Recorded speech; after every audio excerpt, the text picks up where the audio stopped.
아멘. 디도서 3장은 인간관계에 대해서 우리가 우리 위에 있는 사람이나 우리 곁에 있는 사람이나 또 우리가 사랑하는 사람들에 대해서 어떻게 할 것을 말씀하고 있습니다. 예수 믿는 것은 전인적인 것이기 때문에 그것은 단순히 나의 마음 속에서 내가 어떤 태도로 하나님을 섬기느냐 혹은 내가 내 마음을 어떻게 갈고 닦느냐 그런 것만 아니고 우리가 살아가는 이 세상에서 우리가 만나는 모든 사람과의 관계에서 하나님 때문에 그 관계가 결정되어지는 것을 말씀하고 있습니다. 첫째는 통치자들과 권세 잡은 자들에게 복종하며 순종하라 그렇게 말하고 있습니다. 그래서 우리 잘못 오해하면 기독교인들은 그냥 너무 이렇게 위에 사람들에게만 복종하고 또 심지어 잘못된 권세를 가진 사람들에게도 무조건 복종해야 되는가 그런 생각을 할 수가 있습니다. 우리가 성경에 이런 말씀하신 이유는 하나님께서 이 우주를 통치하신다는 걸 우리가 확실히 믿기 때문에 그렇습니다.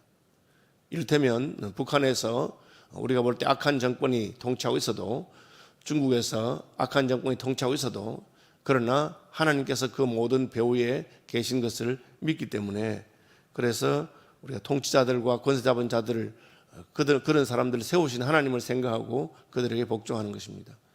그 사람들에게 복종하고 순종한다. 이 순종한다는 말하고 복종한다는 말은 약간 뉘앙스가 다른데 복종은 권세 있는 자가 명령하면 안 할 수가 없잖아요 우리가. 그러나 순종은 마음으로부터 하는 것을 말합니다. 우리는 요셉이나 다니엘이나 느헤미야와 같은 사람들이 자기 나라가 아닌 다른 나라에서 자기가 원치 않는 곳에서 생활하게 되었을 때도 그 나라의 한 시민으로서 권세를 잡은 사람들에게 어떻게 대했는가 하는 것을 살펴보면 알 수가 있습니다. 그러나 그 말은 그들이 하는 모든 명령을 무조건적으로 따르라 하는 것은 아닙니다. 신약 성경에 바울이 부모를 공경하라 할 때도 주 안에서 내 부모를 공경하라 그렇게 말씀했기 때문에 부모님을 공경하긴 공경하지만 그러나 부모님이 불의한 명령을 내렸을 때에도 그 명령에 무조건 다 따르라 하는 것은 아닙니다. 우리는 요셉이 보디발의 아내가 자기에게 죄를 짓자고 할 때 그것을 거절했기 때문에 감옥에 들어가게 된 것을 알 수가 있습니다. 요셉은 그 불의한 명령에는 불복종할 수 있습니다. 그러나 다만 그것을 비폭력적인 방법으로 그 권위를 여전히 인정하는 것. 자기가 잘못한 것이 없어도 그는 아무 말 하지 않고 감옥에 가서 억울함을 당했습니다. 하나님 앞에서 내가 할 수 없는 것을 하지 않기 때문에 고통을 당한 것입니다. 다니엘도 마찬가지입니다. 기도하지 못하도록 하는 왕의 명령을 거역했습니다. 그러나 그는 아무 소리 하지 않고 그냥 사자굴로 들어갔습니다. 하나님께서 이 모든 일의 배후에 있는 것을 우리가 믿었기 때문에 그렇습니다. 조금 소극적으로 보이죠. 소극적으로 보이는데 그러나 역사적으로 본다면 소극적으로 보이는 이것이 오히려 큰 힘이 있는 것을 보게 됩니다. 영국이 한때 세계에서 가장 큰 나라였습니다. 대영제국이라고 해서 해가 지지 않는 나라였는데 영국이 가진 그 식민지 가운데 영국이 제일 아끼고 좋아했던 것이 인도였습니다. 그래서 인도를 얼마나 아꼈냐 하면 셰익스피어를 자랑하면서 우리는 인도를 줘도 셰익스피어하고는 안 바꾼다. 영국 사람들이 그렇게 말했습니다. 그 말은 역설적으로 인도를 굉장히 좋아했다는 겁니다. 그 인도의 다양한 그 넓은 땅과 그 다양한 그 생산품들과 그런 걸 좋아했습니다. 그렇죠. 그런데 인도를 영국이 아무 소리 하지 못하고 내주게 됩니다. 왜 내줍니까? 간디가 영국에서 공부를 했습니다. 간디는 그 성경 말씀 산상보훈을 항상 자기 좌우명에 해서 자기 책상에 걸어놓고 있었습니다. 그렇죠. 그런데 왜 그가 예수 믿는 사람 되지 않았느냐? 그가 한 말은 이겁니다. 당신들이 말이 아니라 당신들이 행동으로 성경 말씀을 실천하는 것을 보여준다면 나는 그리스도인 되었을 것이다. 그렇게 말합니다. 간디가 영국의 식민지 통치에 대해서 저항하면서 한 방법이 바로 비폭력 불복종 운동이었습니다. 그러니까 때리면 맞고 그리고 부당한 명령에 대해서는 거부한 것이죠. 그러나 쿠데타를 일으킨다든지 무슨 그 폭력적인 방법을 하지 않았어요. 그런데 그게 전 그 영국의 모든 국민들의 마음속에 굉장한 부끄러운 마음을 주게 됐어요. 자기들은 하나님을 섬기는 나라고 하나님 섬기는 백성이라 했는데 그 영국 경찰들이 그냥 가만히 있는 인도 사람들을 때리는 거예요. 그럼 그 사람들 맞으면서도 아무 말 안 하고 그냥 맞고 있는 거예요. 그러면서 자기들은 불의한 명령에는 따를 수 없다. 그렇게 하니까 결국은 인도 영국 의회나에서 우리가 독립시켜줘야 된다. 우리가 그렇게 한 겁니다. 약해 보이지만 아주 강한 방법입니다. 성경에서도 하나님이 살아계시기 때문에 다니엘이 아무 소리 하지 않고 사자굴에 들어갔지만 하나님이 그 사자굴에서 건져낸 것을 통해서 하나님이 역사하신 것입니다. 그래서 우리는 기본적으로 때로는 어떤 통치자들이나 대통령이 마음에 안 들 수 있습니다. 여러분도 아시다시피 우리나라도 여야가 돌아가면서 이렇게 정권을 잡고 하니까 자기가 좀 좋아하는 성향의 대통령이 있을 때는 기분이 좀 좋고 그 사람이 좀 못해도 막 좋게 보려고 하고 반대로 내 마음에 들지 않는 그런 정치적인 성향을 가진 대통령이 되면은 막 그냥 화가 나서 막 그렇게 하고 그렇게 하더라고요. 그래서 우리가 정책에 대해서 옳은 것은 옳다고 그런 것은 그렇다 할 수 있습니다. 그러나 하나님께서 세우셨다고 믿고 존경해주고 존중하는 것을 잃어버리면 안 됩니다. 여러분 마음에 내가 좋아하지 않는 내가 찍지 않은 분이 대통령이 됐을 때도 그분들 존중하는 것이 필요합니다. 권세 잡은 자들에게 복종하고 순종하고 모든 선한 일 행하기를 준비하며. 왜 우리가 복종하고 순종합니까? 그래야 하나님께서 우리를 통해서 이루고자 하는 모든 선한 일을 행할 수가 있습니다. 우리가 이게 이 부분에 있어서 참 쉽지는 않지만 우리 마음에 어떤 정권이나 혹은 어떤 사장님이든지 혹은 어떤 사람들이 내 위에 있다 하더라도 하나님께서 그를 세운 것에 대해서는 기본적으로 인정하고 존중하는 마음으로 해야 됩니다. 그리고 그분을 또 그분의 통치나 그분의 그 경영이 잘 되는 방향으로 생각하면서 나는 하나님의 지혜와 선행을 하는 것입니다. 이 권위를 인정하는 것이죠. 기본적으로 오늘날 시대는 어떤 시대냐면은 권위를 인정하지 않게 만듭니다. 그것을 극단적으로 마지막까지 가면 어디 있냐면 하나님의 권위도 인정하지 않게 됩니다. 그리고 권위가 누가 됩니까? 자기 자신이 됩니다. 내가 원하는 것을 하는 것이 권위가 되는 것이죠. 그러면 그 내가 원하는 거 하면 그 끝은 어디입니까? 결국은 마귀가 원하는 것을 하게 되어 있습니다. 마귀는 우리에게 네 하고 싶은 대로 해라. 네가 원하는 걸 마음대로 하는 것이 좋은 것이다. 그렇게 말하면서 결국은 자기의 종을 만드는 것입니다. 우리는 그렇지 않습니다. 우리는 하나님이 우리에게 다 자유를 주셨지만 우리는 하나님께서 기뻐하시는 것을 하고 하나님이 세우신 권위에 순종하면서 우리가 살아가겠다. 그런 마음을 가지는 것입니다. 그 다음에 우리도 전에는 어리석은 자요, 순종하지 아니한 자요, 속은 자요, 여러 가지 정욕과 행락의 종로로 산 자요, 뭐 이렇게 쭉 나오죠. 그러면서 이건 2절에 아무도 비방하지 말며 다투지 말며 관용하며 범사의 온유함을 모든 사람에게 나타낼 것을 기억하게 하라. 이 말은 사람들 사이에서 예수 믿는 사람들이 내가 손해를 보지 않겠다든지 뭐 그런 것을 따지지 아니하고 하나님을 생각하면서 참으라 했습니다. 예수님은 여기서 한 걸음 더 나가서 아주 적극적으로 누가 네 오른뺨을 때리거든 왼뺨도 맞아라. 그렇게 말씀하고 있습니다. 그게 무슨 말이 되는 겁니까? 내가 잘못해서 맞는 것도 아니고 부당하게 누가 내 오른뺨을 때리는데 왜 내가 왼뺨을 때리겠습니까? 그러나 그리스도인들은 여기서 내가 옳아서 내가 손해 안 보고 그게 중요한 게 아니고 하나님 앞에서 이 일이 어떻게 진행될 것인가 하는 것을 생각하는 것입니다. 그래서 다른 사람 비방하지 않고 싸우지도 않고 관용하고 범사에 온유함을 나타냅니다. 그 한 번만 보면 우리가 손해를 본 겁니다. 그리고 바보 취급을 당할 수도 있습니다. 어리석은 사람 취급당할 수 있습니다. 그런데 길게 보면 그 사람들이 그 태도를 다 알게 됩니다. 저 사람들은 예수 믿는 사람들이구나. 그래서 저렇게 하는구나. 오늘날도 전 세계에 많지 않지만 그런 것을 아주 강력하게 주장하는 그런 그룹들도 있습니다. 비폭력과 무저항과 그러면 시간이 지나면 저분들은 저런 분들이기 때문에 그분들에 대한 것을 존중해주고 인정해주는 것이 생깁니다. 왜? 우리도 옛날에는 다 그런 식으로 어리석게 행동하고 다른 사람에게 손해를 끼치면서 자기가 잘하는 것처럼 알았습니다.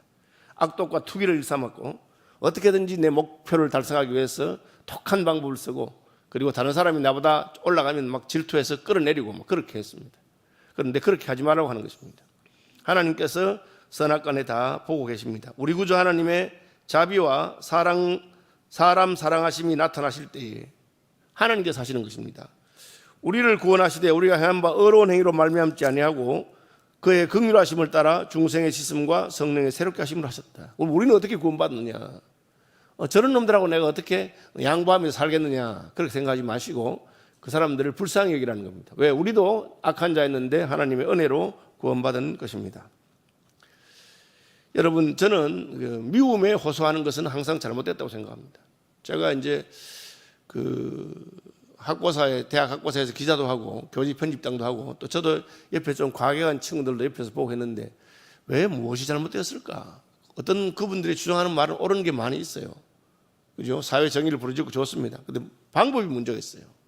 방법은 무엇입니까? 우리는 하나님의 주권을 생각하면서 우리가 손해보면서 하나님께서 개입하시기를 기다리는 겁니다.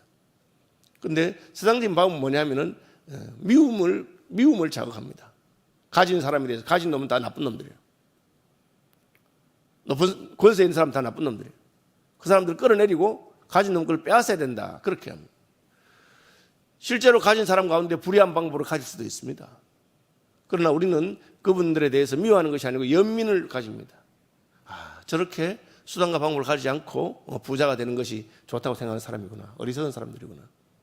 그리고 하나님께서는 선악간의 것을 다 판단하십니다. 실제로 자기가 평생 서도 서지 못할 것들, 그보다 더 많은 것을 욕심을 내서 죄를 짓고 악한 방법을 했다 합시다. 그는 하나님의 심판대 앞에 서게 될 것입니다. 하나님께서는 선악간의 모든 것을 보고 계신다고 말하고 있습니다. 그러므로 우리는 불쌍한 마음을 가집니다. 대표적으로 예수님께서 십자가에 달리셨을 때 그 밑에 사람들이 막 욕을 합니다. 야 임마, 네가 진짜 하나님의 아들 메시아면 내려와 봐라.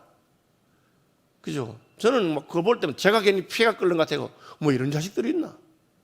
자기들을 위해서 억울하게 십자가에 달리시는데 그런 식으로 막 네가 하나님 아들이냐고 막. 요즘은 제가 예수님 하신 게 이해가 됩니다만은 저 처음에 이제는 그 성경 보고 할 때는 막 화가 나가지고 내가 예수님 같으면 당장 내려가서 한 대 패고 이놈 새끼들 말이야. 내가 힘이 없어 참는 줄 알고 하고 다시 십자가에 올라가겠다. 뭐 이런 생각도 해보고 그랬습니다. 그런데 그것이 이제 하나님의 의를 이루는 방법이 아닙니다.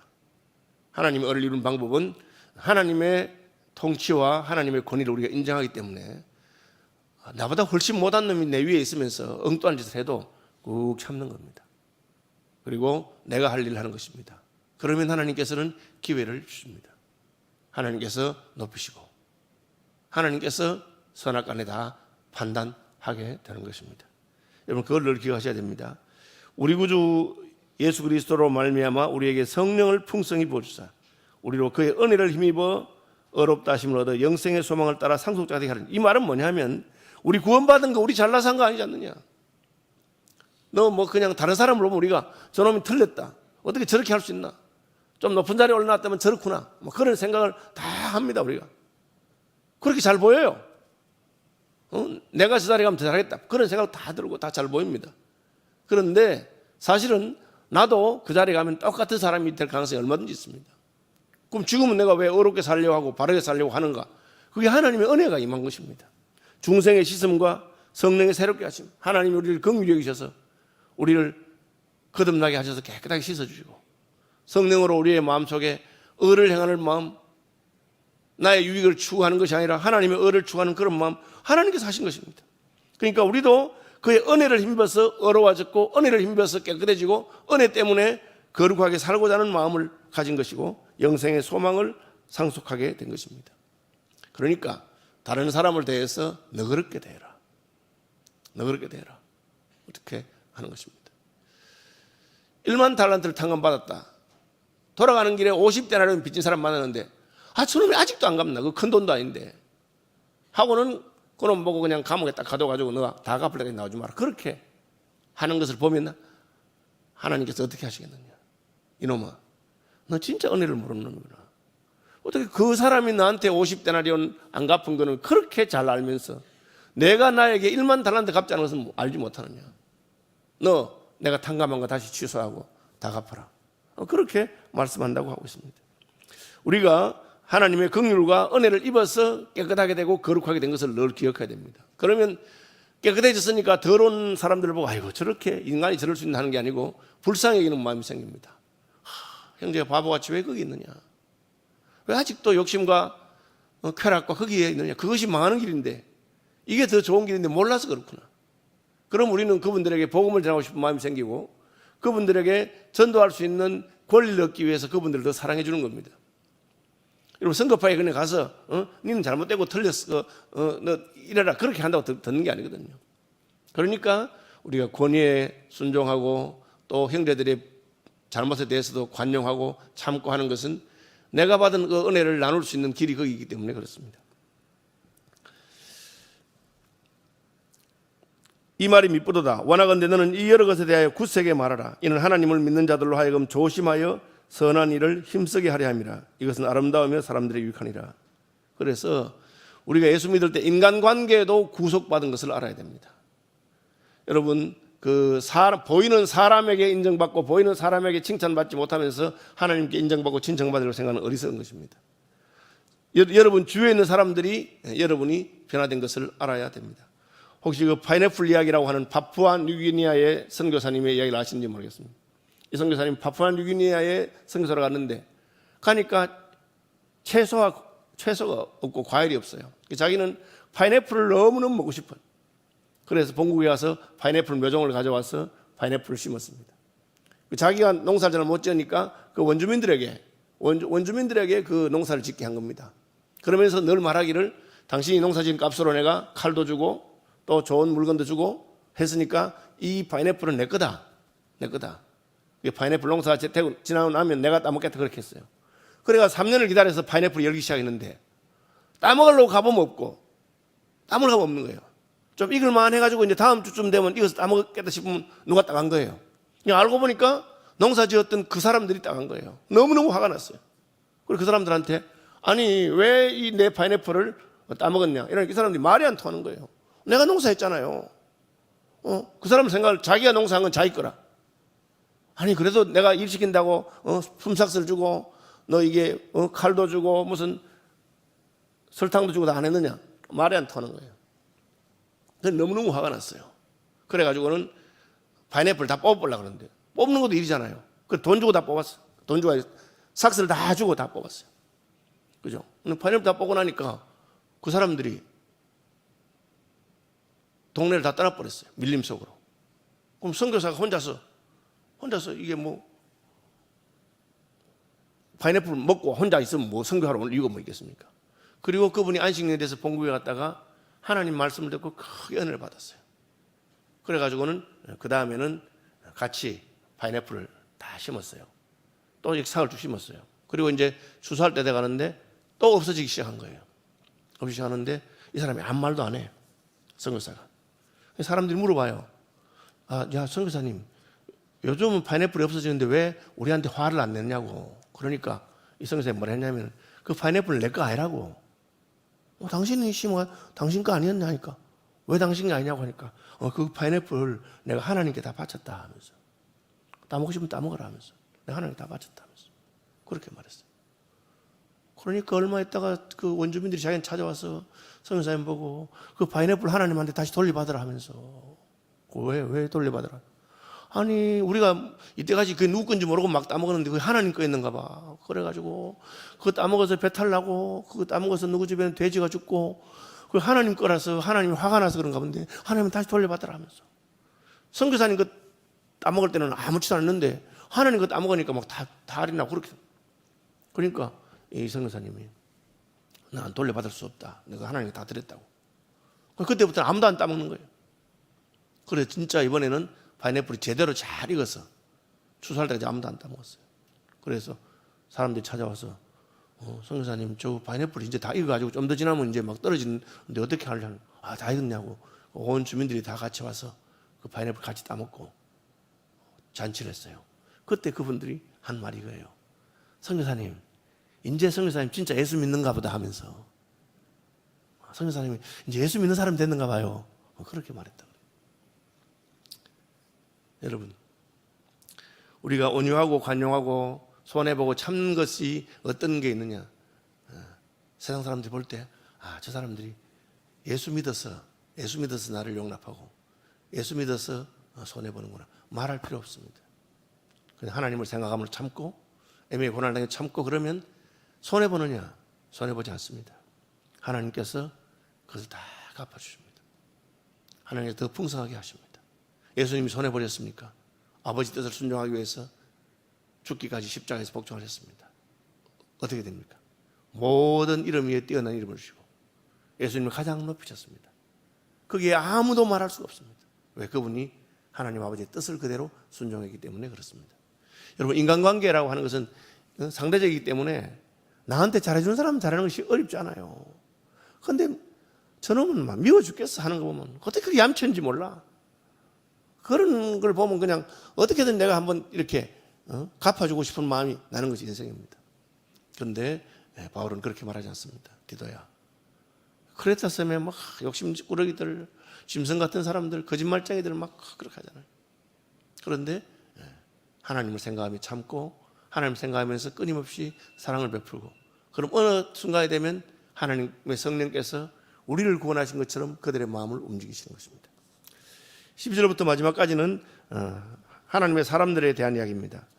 내가 아데마나 두기고를 내게 보내리니 그때 내가 급히 니고볼리로 내게 오라. 내가 거기서 겨울을 지내기 작정했나. 디도야, 내가 추워서 따뜻한 곳에서 겨울을 보내려 하는데 그때 네 얼굴 한번 보자. 보고 싶다는 거죠. 단순히 선배 목사와 후배 목사가 아니라, 단순히 그냥 선생과 학생의 사이가 아니라 사랑하는 아버지가 아들에게 말하는 것처럼 야, 얼굴 보자. 그렇게. 그렇죠. 그리스도인 형제끼리 그렇습니다. 율법교사 세나와 및 아볼로를 급히 먼저 보내어 그들로 부족함이 없게 하고, 또 우리 사람들도 열매 없는 자가 되지 않게 하기 위하여 필요한 것을 준비하는 좋은 일에 힘쓰기를 배우라. 이게 무슨 말이냐? 남이 다 준비해 놓으면 그것을 그냥 이용만 하고 소비만 하는 사람들도 있고, 다른 사람들을 위해서 미리 준비하는 사람들이 있습니다.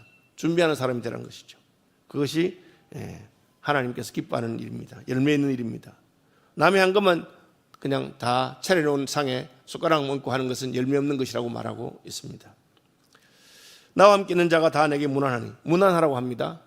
혼자 아니고 함께. 여러분, 무슨 일 있을 때 만나지 말고 문안하는 사이가 되시기 바랍니다. 명절 때만 아니고 문안하는 수시로 문안하면 좋겠습니다. 저는 우리 대통령들이 잘하는 것도 있고 못하는 것도 있지만 김영삼 대통령 좀 좋아했는데, 그 이유는 뭐 장로라서도 아니고 뭐 잘해서도 아니고, 그건 자기 아버지 김홍조 장로님이 거제도에 있는 제교단 장로님이셨습니다. 돌아가셨죠. 아침마다 아버지한테 전화한다 하더라고요. 그래서 내가 야, 그건 참 쉬운 거 아닌데, 그 바쁜 중에도 대통령 중에도 아침마다 아버지께 전화한다 하더라고요. 그래서 문안하는 것도 참 귀한 것입니다. 여러분 주위 있는 사람들에게 사랑의 인사도 나누고 문안하고, 혼자만 아니고 그렇게 하는 분들이 되시기를 바랍니다. 은혜가 너희 무리에게 있을지어다.